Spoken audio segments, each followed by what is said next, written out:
Hello and welcome to Spooky Tales with Steve the Cat, your place for a fun conversation about horror movies. Tonight, we talk about a horror comedy that's full of witty dialogue and ultimately is a lot of fun. We'll talk about that film, plus we'll talk about a pair of additional films, one worth watching and one not so much, in other stuff I watched this week. Thank you so much for joining us this evening. We're glad to have you here. Now pour yourself a drink and sit back, because here we go.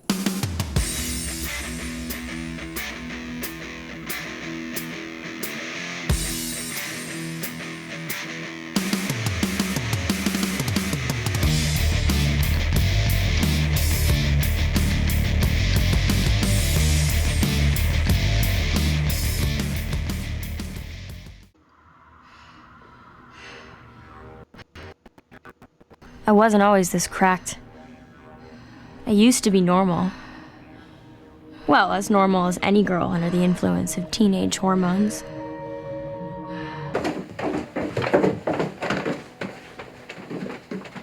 Guess who's got the whip until 11:30? A 2003 Chrysler Sebring, and it's all mine. We have all the power, don't you know that these are like smart bombs. Okay? You point them in the right direction and shit gets real.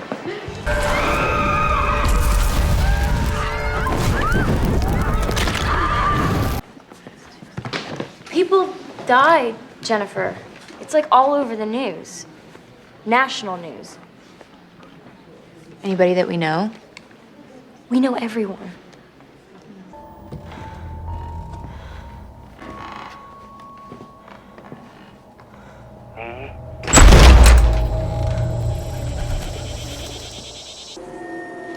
Well, you're gonna see your buddy really soon.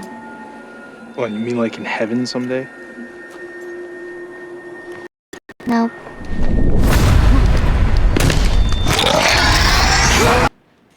I mean, that's just crass, right? Crass. It means greedy.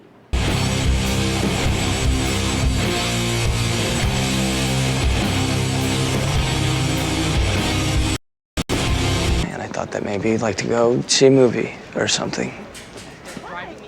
There's a midnight showing of Rocky Horror at the Bijou next weekend. I don't like boxing movies.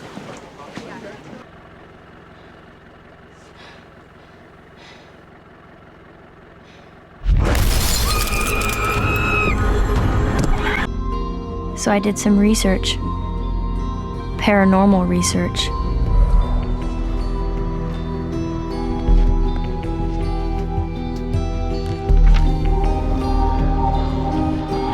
We're in league with the beast now, and we have to make a really big impression on him.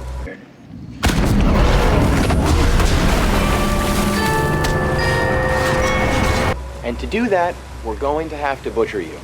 And bleach you. And then Dirk here is gonna wear your face. Relax, I'm kidding about the face. The rest is gonna happen though.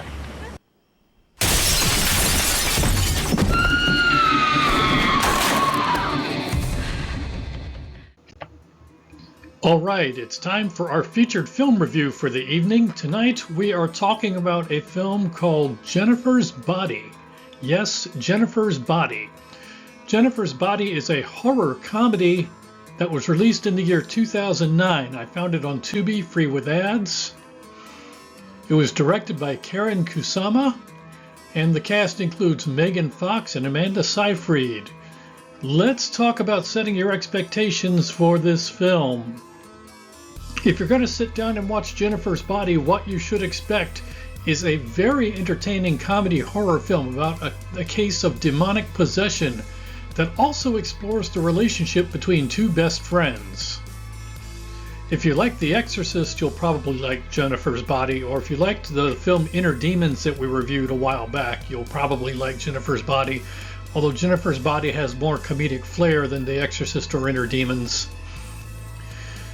Let's get into calibrating your sights for this film. This is the scale we like to use. On the far left side of the scale, we have very campy films, such as Jason X.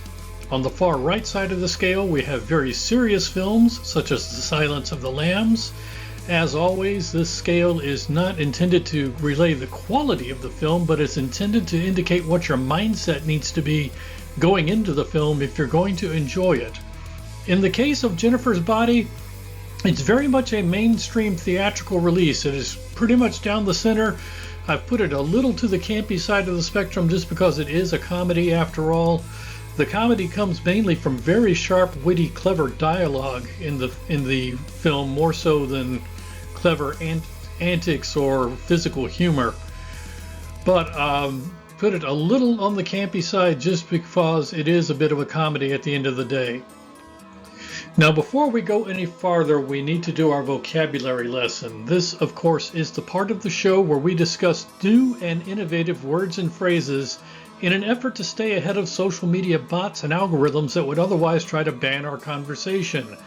Social media is a minefield. If you say the wrong thing, you get yourself banned. So, to stay ahead of this, we have our vocabulary lesson where we invent new and creative language. Our first term for this evening is enfuegoinating. Enfuegoinating is the action of setting a character ablaze.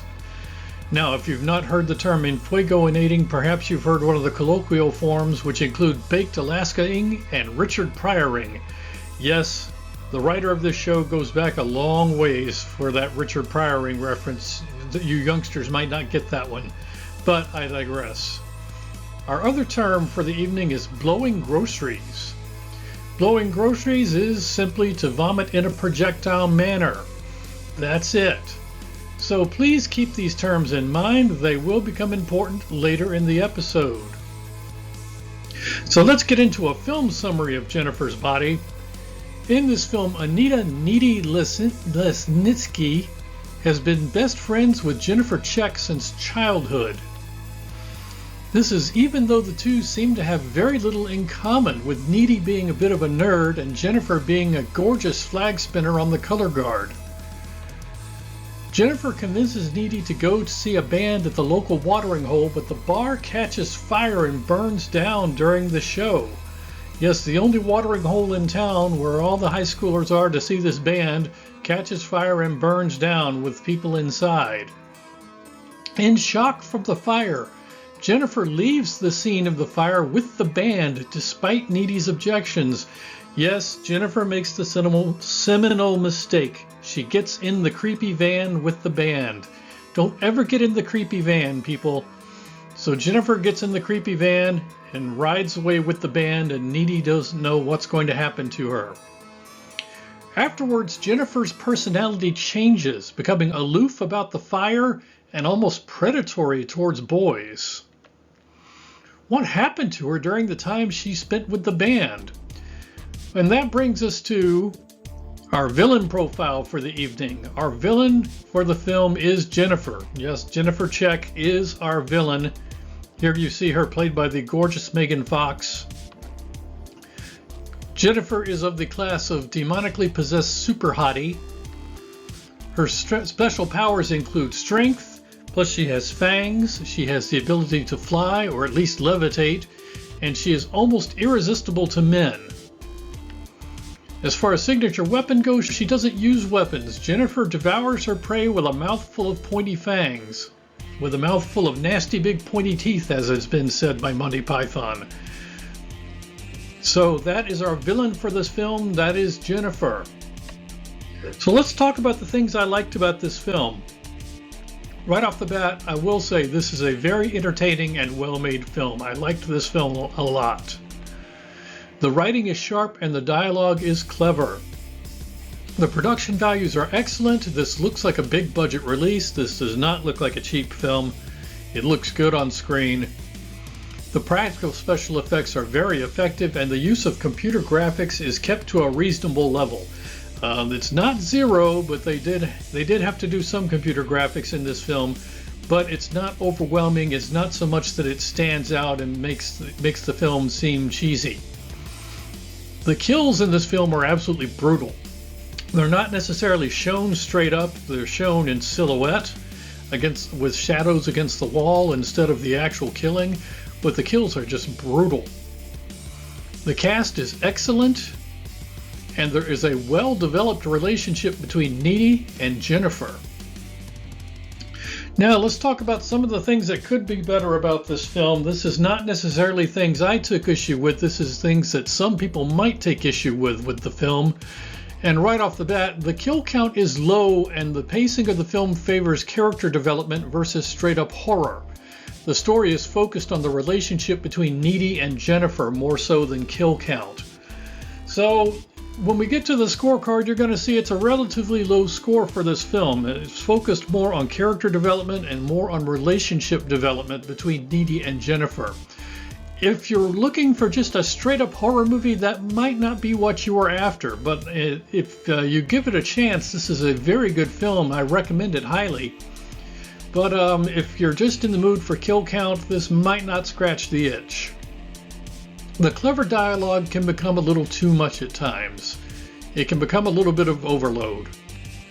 The story is a bit predictable, as most horror movies are. They become predictable once you've got the gist of what's going on.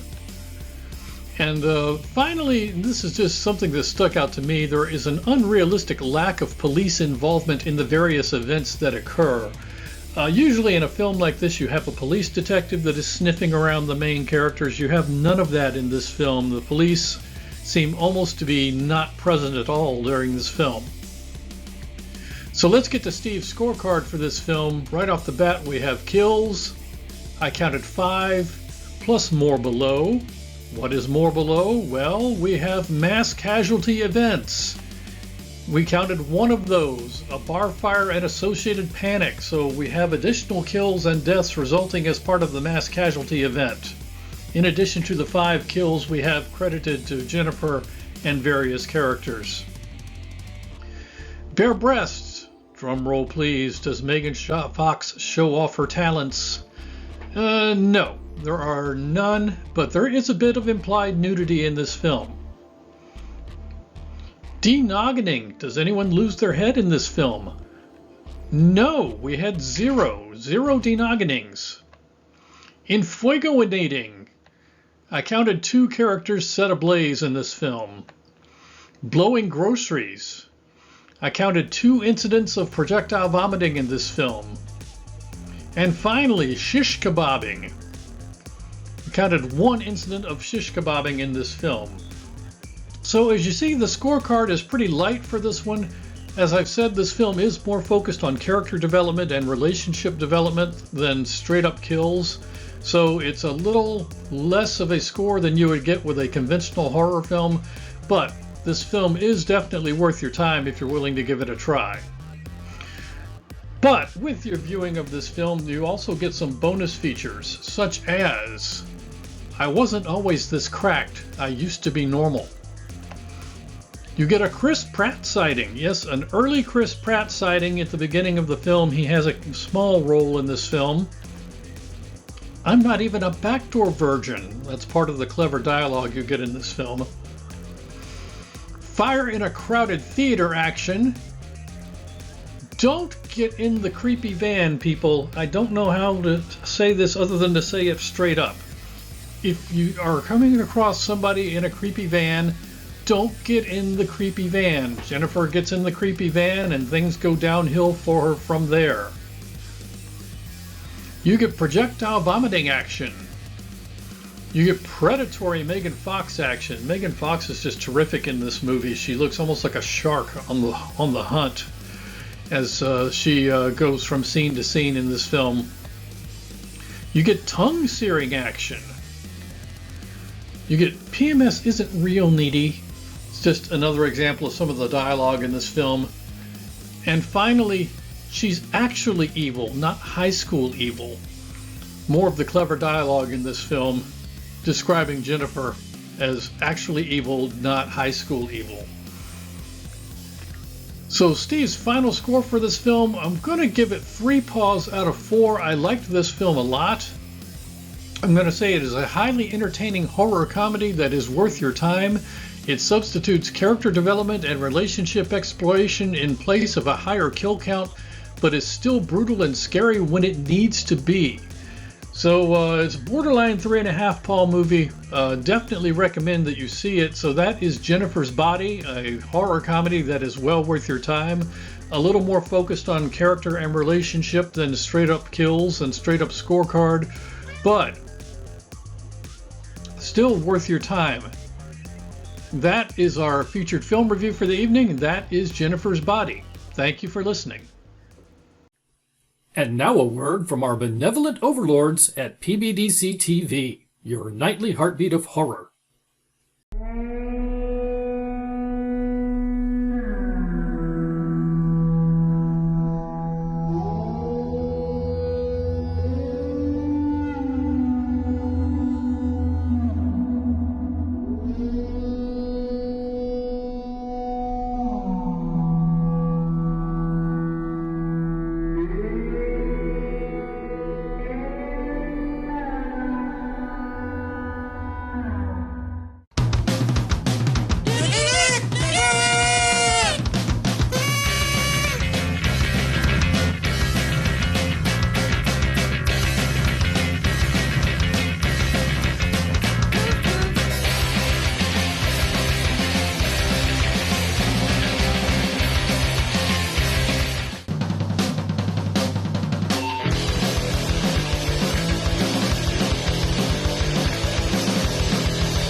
Blazing skies, the world in flames, nuclear fire, unforgiving claims. I survived through the dust and ash, came back in time to give you a chance. We have come to the end of another episode of Spooky Tales with Steve the Cat. But before we go, as is our tradition, we're going to take just a few minutes to talk about some of the other stuff Steve watched this week. Starting with this film right here, this is called In a Violent Nature. In a Violent Nature is a 2024 Canadian independent horror film that I found on Shudder. I do have a Shudder subscription, found this one on Shudder. In this film, a wooded portion of Ontario is haunted by the restless spirit of Johnny, a developmentally disabled boy who was accidentally killed as part of a prank. According to local legend, 2 different series of murders have been attributed to Johnny's restless spirit, occurring decades apart. So you can see where this is going. Years later, a group of friends are in the woods. They find an old locket in a fire tower and remove it, not knowing that this is the site of Johnny's death, and that the locket, which belonged to Johnny's mother, is there to keep his spirit at rest. So Johnny rises from the dead and begins killing off the group in search of the locket. Now this sounds pretty conventional, and it is pretty conventional, except for one important difference. In this film, the film tries something original and follows the killer for most of the film instead of the victims. So we see this film from the killer's perspective. We follow him around. You do overhear the campfire story telling the story of Johnny, but that's because the killer is standing there listening in on the group as they tell the campfire story. The only time you get any backstory from the group is when the killer is listening in on them. So that's kind of interesting. On the con side, it makes the pacing of the film a bit slow and ponderous. Following around the killer who, as your typical killer is, doesn't run, just kind of walks from one place to another, can be kind of time consuming. But overall, this film is worth watching if you are in the mood for a brutally violent slasher film, and it is brutally violent. There are some brutally violent kills in this film. What else did we watch this week? Well, we watched this film. This is called Dead Silence. Dead Silence is a 2007 supernatural horror film that I found on Tubi free with ads. You can find on other streaming services as well. In this film, Jamie and his wife Lisa receive an anonymous gift, a creepy ventriloquist doll. The doll is creepy, and while Jamie is out, his wife is murdered and her tongue is cut out. Suspected of the murder but free due to lack of evidence, Jamie returns to his hometown in search of the doll's origin, knowing that it has something to do with his wife's death. The doll is linked back to Mary Shaw, a deceased ventriloquist in Jamie's hometown who was lynched after being connected to the disappearance of a local boy. Mary Shaw's spirit is still restless, much like in the other film, and seeking revenge upon the families of those who lynched her.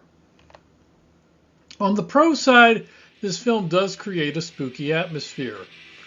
On the con side, the film is mind-numbingly dull and predictable. I have tried on 2 separate occasions to watch this film, and in neither case was I very successful. I ended up scrolling on my phone or playing games on my tablet as the film was going on. It just wasn't able to hold my interest. It just is not that interesting. It's pretty dull. This is James Wan's first follow-up to Saw from 2007.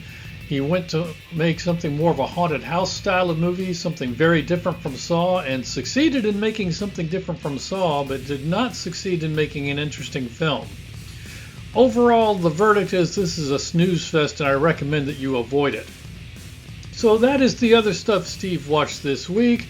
In a Violent Nature, which I recommend if you can handle the brutal kills, and Dead Silence, which I recommend that you avoid. That is the other stuff Steve watched this week. Thank you very much for listening.